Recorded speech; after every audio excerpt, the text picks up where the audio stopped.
अस्सलाम वालेकुम। आज के लेक्चर में हम ज़ीमान इफ़ेक्ट पढ़ेंगे जो कि स्प्लिटिंग ऑफ स्पेक्ट्रल लाइंस है due to the magnetic field. तो एक तो फाइन स्ट्रक्चर होता है जो कि अगर आप मतलब स्पेक्ट्रल लाइंस को क्लोजली देखें तो वो आपको स्प्लिट हुई ही नज़र आती हैं। और फिर हमने देखा कि एक ज़ीमान इफ़ेक्ट होता है और एक स्टार्क इफ़ेक्ट होता है। सो ज़ीमान इफ़ेक्ट जो है वो मैग्नेटिक फील्ड की वजह से स्पेक्ट्रल लाइंस का स्प्लिट अप होना, और जो स्टार्क इफ़ेक्ट है वो इलेक्ट्रिक फील्ड की वजह से जो मतलब आपकी स्पेक्ट्रल लाइंस है उसका स्प्लिट अप होना है।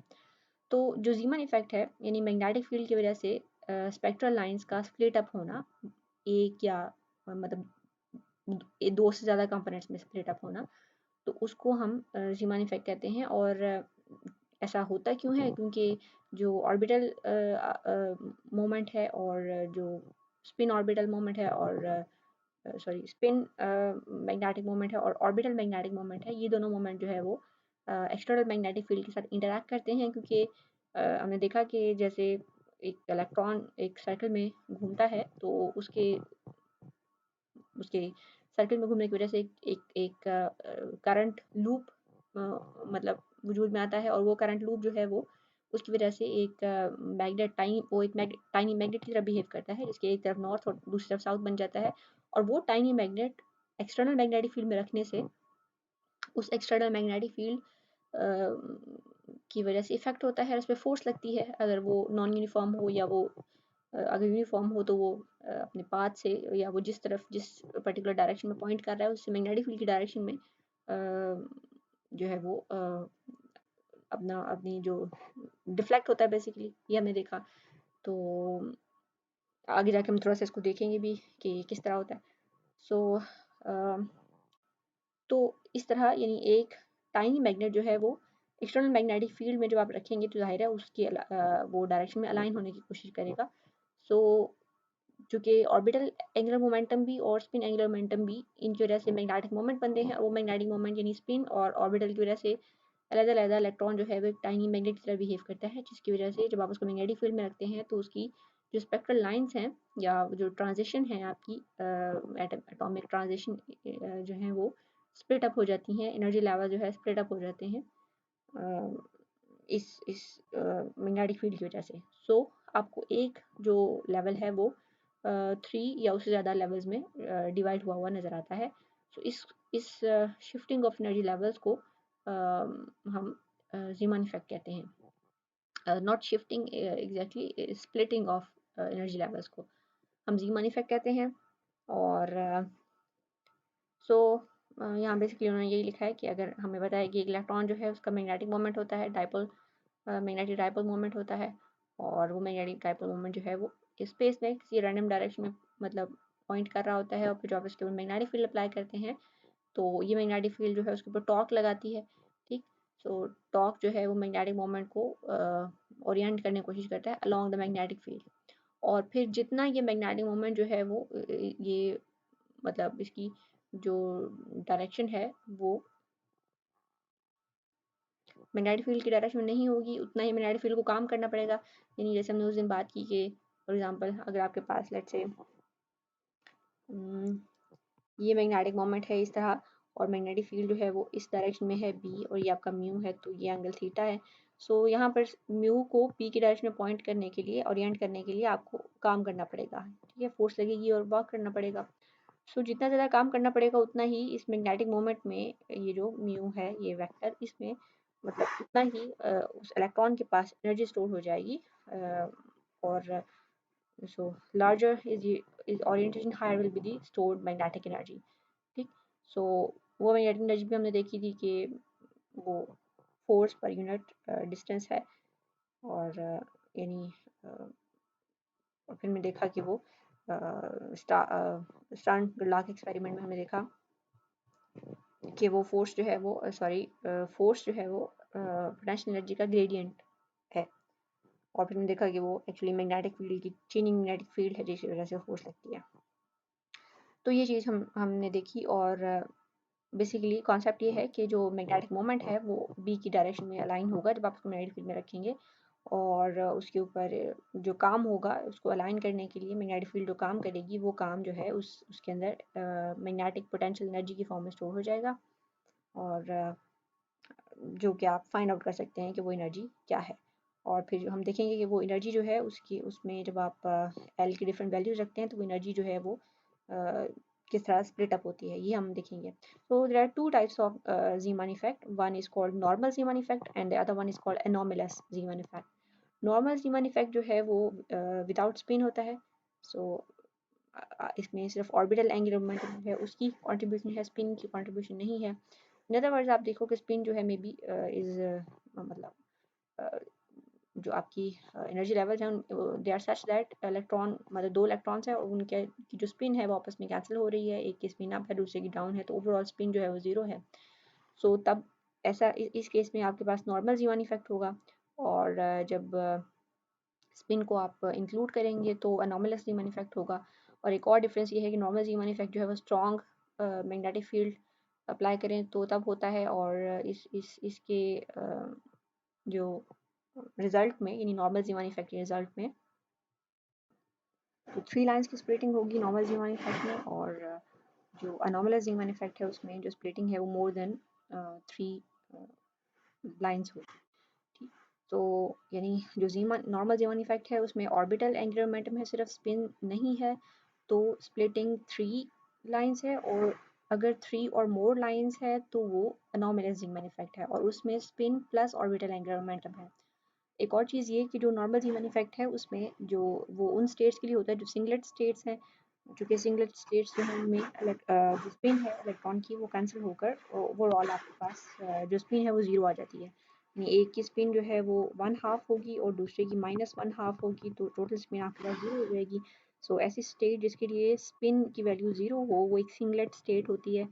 और अगर आपके पास स्पिन जो है वो अनपेयर्ड है, so this is these two electrons are paired, और अगर अनपेयर्ड है दोनों की यानी स्पिन अप है या दोनों की डाउन है, तो इस केस में आपके पास ट्रिपलेट स्टेट होगी, और ये हम आगे जाके डिस्कस करेंगे ट्रिपलेट और सिंगलेट स्टेट्स के बारे में। तो जो सिंगलेट स्टेट है उनके लिए नॉर्मल ह्यूमन इफेक्ट होगा और ट्रिपलेट स्टेट्स के लिए अनोमलस। अब हम नॉर्मल ह्यूमन इफेक्ट देख लेते हैं पहले, तो आपको थोड़ी सी डेरिवेशन कर लेते हैं हम कि यू एल कैसे आया है। सो हमें पता है कि जो मैग्नेटिक मोमेंट है म्यू, मैग्नेटिक मोमेंट म्यू जो है वो आई टाइम्स ए के बराबर होता है, और आई जो है वो इस केस में चूँकि इलेक्ट्रॉन की मूवमेंट है in orbit, so let's say हम ऑर्बिट को नियरली सर्कुलर ले लेते हैं, तो सर्कुलर ऑर्बिट में जब ये इलेक्ट्रॉन चार्ज जो है वो मूव कर रहा है तो करंट क्या हो जाएगा, क्यू यानी चार्ज बाय टाइम। तो चार्ज तो इलेक्ट्रॉन का है और टाइम जो कि सर्कल मूव कर रहा है तो टाइम पीरियड आ जाएगा इसका 1 रेवोल्यूशन का टी। ठीक, सो टाइम पीरियड क्या हो जाएगा, क्योंकि ये सर्कल मूव कर रहा है, सो ये अगर इसका रेडियस जो है वो आर है, तो जो सर्कल है उसका सरकमफेरेंस क्या हो जाएगा 2πr। सो 2πr डिस्टेंस ये कवर कर रहा है with velocity v let's say, तो s is equal to v t वाले फार्मूला से। सो टाइम पीरियड ये हो गया। सो करंट फिर क्या आ जाएगा, चार्ज यानी कि ई डिवाइडेड बाय 2πr, और v यहाँ पे आ जाएगा, तो ये आपके पास करंट आ गया। और एरिया जो है वो सर्कल का क्या होता है πr², तो ये आपके पास आ जाएगा म्यू आपके पास आ जाएगा e times v over 2πr into πr², r एक आर से कैंसिल हो गया, सो ये आ गया e v pi r divided by 2π, sorry pi भी कैंसिल हो गया, सो ये पाई भी कैंसिल हो जाएगा और यहाँ आ जाएगा ई वी डिवाइडेड बाय 2, तो यहाँ पे आ जाएगा आर। इसको आप एम से मल्टीप्लाई भी कर दें डिवाइड भी कर दें, सो ये क्या हो जाएगा ई डिवाइडेड बाय 2m, और एम वी आर जो है ये बन जाएगा एल। ठीक, this thing is L angular momentum.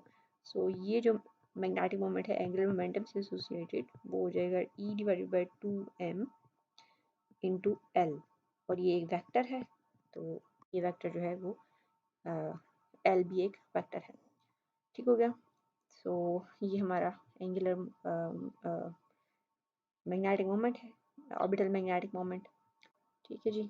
So ये ऑर्बिटल मैग्नेटिक मोमेंट है और यहाँ पे नेगेटिव जो है वो इलेक्ट्रॉन के चार्ज की वजह से आ रहा है, और नेगेटिव का मतलब ये है कि जिस डायरेक्शन में आपका एंगुलर मोमेंटम है, मैग्नेटिक मोमेंट उससे ऑपोजिट डायरेक्शन में है। ठीक है, यानी ये कि अगर अगर आपका एंगुलर मोमेंटम जो है वो इस तरह है, इलेक्ट्रॉन जो है वो अगर इलेक्ट्रॉन जो है वो पॉजिटिव v से इस सर्कल में मूव कर रहा है, तो आपको पता है कि अगर वेलोसिटी v है और r उसका रेडियस है, तो उसका एक एंगुलर मोमेंटम बनेगा l। तो मैग्नेटिक मोमेंट जो है वो ऑपोजिट डायरेक्शन में होगा, म्यू l जो है वो l से ऑपोजिट डायरेक्शन में होगा। सो ये म्यू l है हमारे पास। और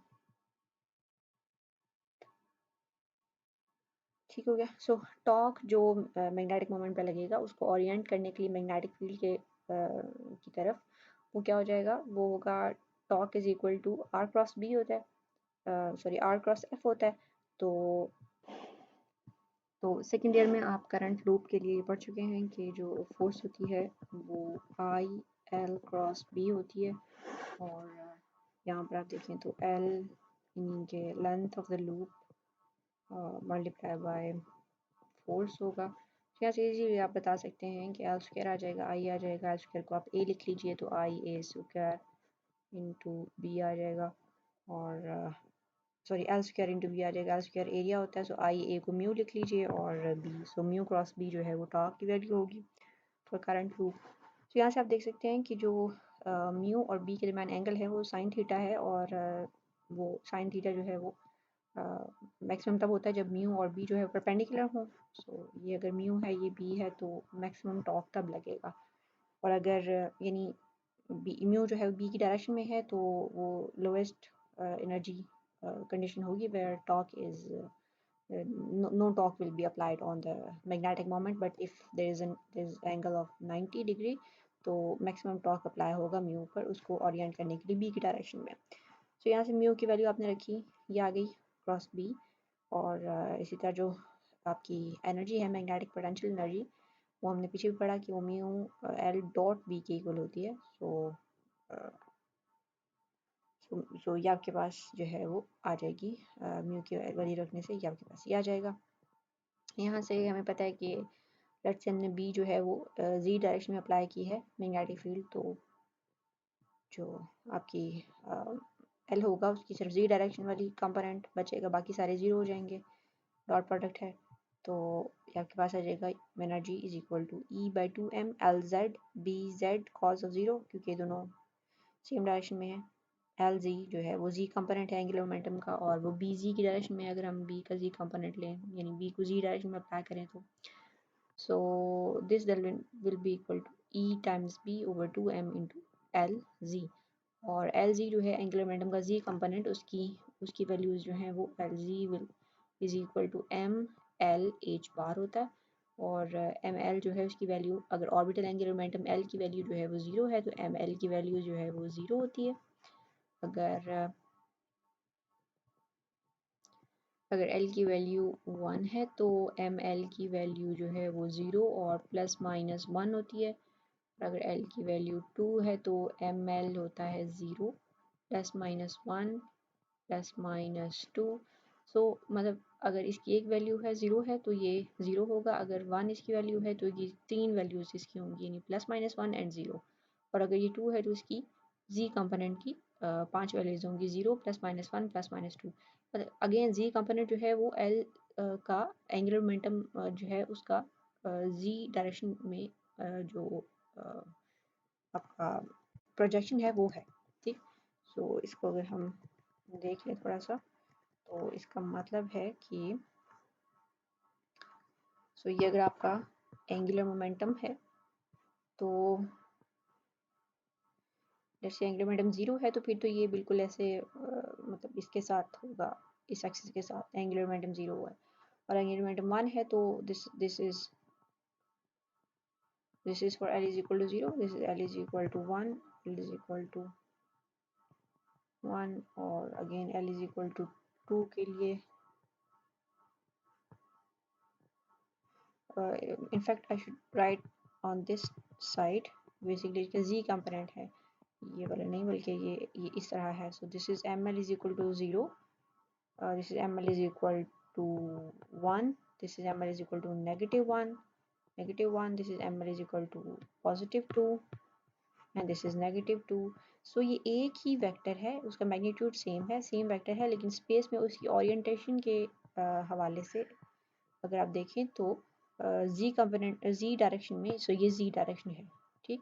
z डायरेक्शन में उसके जो प्रोजेक्शंस होंगे वो ये 5 प्रोजेक्शंस होंगे. इसी तरह अगर l की वैल्यू जो है वो 1 है तो 0 वाला आएगा, 1 वाले 2 आएंगे, +1 और -1, तो ये z कंपोनेंट उसके इस तरह 3 z कंपोनेंट्स हो जाएंगे. हो गया. तो मतलब वेक्टर जो है उसका मैग्नीट्यूड वही रहेगा, बट वो स्पेस में उसकी ओरिएंटेशन के हवाले से z कंपोनेंट जो है वो ज़्यादा बन जाएंगे उसके.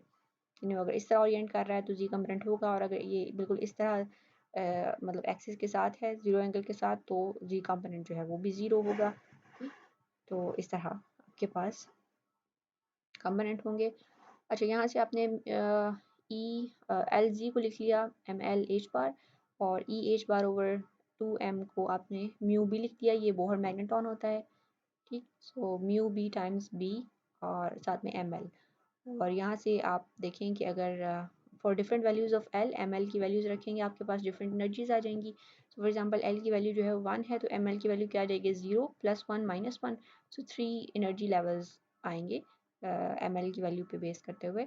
सो एनर्जी जो है वो एक दफ़ा 0 होगी, दूसरी दफ़ा plus mu B and B होगी, और फिर तीसरी दफ़ा होगी mu u is equal to minus mu B B, ठीक, एम एल की वैल्यूज़ पे. इसी तरह अगर एल की वैल्यू 2 है तो एम एल की वैल्यूज़ जो है वो 5 होंगी, तो 5 उसमें डिवाइड हो जाएगा एनर्जी जो है, ठीक हो गया.